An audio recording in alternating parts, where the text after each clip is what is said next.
एक सवाल जो अक्सर पूछा जाता है कि क्या हम अपने मन और बुद्धि पर भरोसा कर सकते हैं?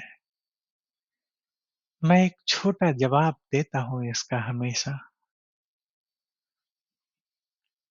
कि आप जो कुछ भी देखते हैं, सुनते हैं, महसूस करते हैं, आपकी पांचों इंद्रियां जो भी आपको महसूस कराती है, ये एक सिग्नल के जरिए आपकी बुद्धि और आपके मन तक पहुंचता है और आपकी बुद्धि इसे इंटरप्रेट करती है और उस इंटरप्रिटेशन को आपकी आइडेंटिटी, आपका होना, जो आप हैं, वो इस इंटरप्रिटेशन की साक्षी बनती है और आप जानते हैं कि आपने क्या महसूस किया, क्या देखा। आप अगर रोशनी में कुछ देखते हैं, कुछ सुनते हैं, तो आवाज आवाज के जैसे ही आपकी बुद्धि तक नहीं जाती, ये कानों से गुजरकर विद्युत संकेतों में बदलकर आपकी बुद्धि तक जाती है। जब ये विद्युत संकेत में बदलकर आपकी नसों से, आपके तंत्रिका तंत्र से गुजरकर आपकी बुद्धि तक पहुंचती है, तो उसमें आवाज जैसा कुछ भी नहीं रहता। वो सारे सिग्नल, ना तो उनमें कोई प्रकाश होता है, ना तो कोई आवाज होती है। ये सिर्फ एक विद्युत सिग्नल है और उन विद्युत सिग्नल को आपकी बुद्धि कैसे इंटरप्रेट करती है, ये हम नहीं जानते। आपने क्या देखा और बुद्धि क्या वही इंटरप्रेट कर रही है, ये नहीं कहा जा सकता। अगर आपने कोई तस्वीर देखी और उस तस्वीर को आपकी बुद्धि कैसे इंटरप्रेट कर रही है, आप नहीं कह सकते, क्योंकि वो जब तस्वीर आपकी आंखों से गुजरकर विद्युत संकेत में बदलकर आपके तंत्रिका तंत्र से गुजरकर आपके मन तक जाती है, तो वहां पर कुछ भी तस्वीर जैसा नहीं रहता। कुछ संकेत रहते हैं वेव्स के फॉर्म में। उन वेव्स को आपकी बुद्धि कैसे इंटरप्रेट करती है और क्या वही बताती है जो आप देखते हैं, ये हम नहीं कह सकते। ठीक ऐसे ही सपने में घटनाएं घटती है। सपने में आप आवाज भी सुनते हैं, दृश्य भी देखते हैं, किसी टच को फील भी करते हैं, पर असल में ना तो आवाज होती है वहां, ना कोई टच होता है, ना कोई दृश्य होता है। पर अगर आप महसूस करते हैं उन सारी चीजों को, तो इसका कुल अर्थ इतना हुआ कि आपकी बुद्धि ने कुछ तो इंटरप्रेट करा था, जिसे आपने जाना। कोई तो संकेत वहां पहुंचा, जिसे आपके मन तक पहुंचाया गया। जब दृश्य था ही नहीं, तो किस दृश्य को इसने इंटरप्रेट किया? जब कोई आवाज थी ही नहीं, तो बुद्धि तक वो आवाज पहुंची कैसे? अगर सपने में आपकी बुद्धि असत्य को सत्य कह रही है, तो जिस जीवन को हम सत्य कह रहे हैं, ये सत्य हो, ये कैसे कहा जा सकता है?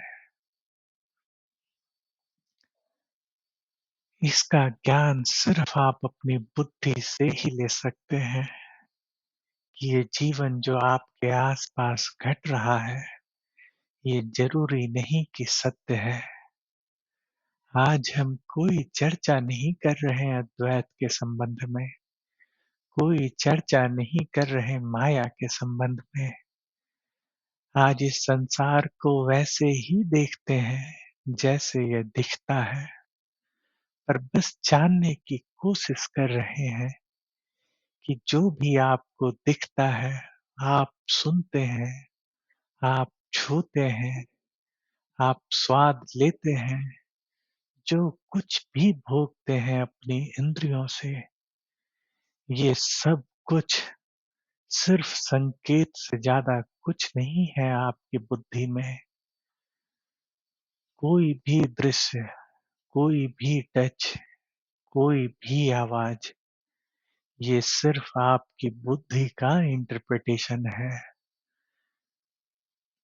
इन संकेतों में कोई भी रंग नहीं है, कोई भी रोशनी नहीं है, कोई भी ध्वनि नहीं है। आपकी बुद्धि इन संकेतों को तब भी इंटरप्रेट करती है जब कोई भी अस्तित्व ना हो, जब आप गहरे नींद में हो, जब सपने में कोई भी संसार नहीं हो, तब भी बुद्धि एक संकेत लाती है कहाँ से और उसे इंटरप्रेट करती है। साधारण विज्ञान तो इतना कहता है कि आपकी दृष्टि ही दृश्य को देखती है, पर सपने में दृश्य तो कोई भी नहीं होता, तो आप कैसे देखते हैं, कैसे सुनते हैं, कैसे महसूस करते हैं? इतना ज्ञान होने के लिए किसी भी ध्यान और ईश्वर की जरूरत नहीं है। अध्यात्म की पहली सीढ़ी की शुरुआत यहाँ से हो सकती है कि कि हम जाने उसे जिसे हम जानते हैं, जिसे हम सत्य कहते हैं। कोशिश करें ये समझने की कि क्या ये सत्य सत्य ही है या संभावना है कि यह सत्य भी हो सकता है। क्या आपकी इंद्रियां, आपके सेंसेस आपको उन्हीं चीजों का बोध कराते हैं जो है, या इच्छा पहले जन्म लेती है और दिखाई देने वाले का जन्म बाद में होता है? हम नहीं जानते, पर सोच कर देखिए इसे।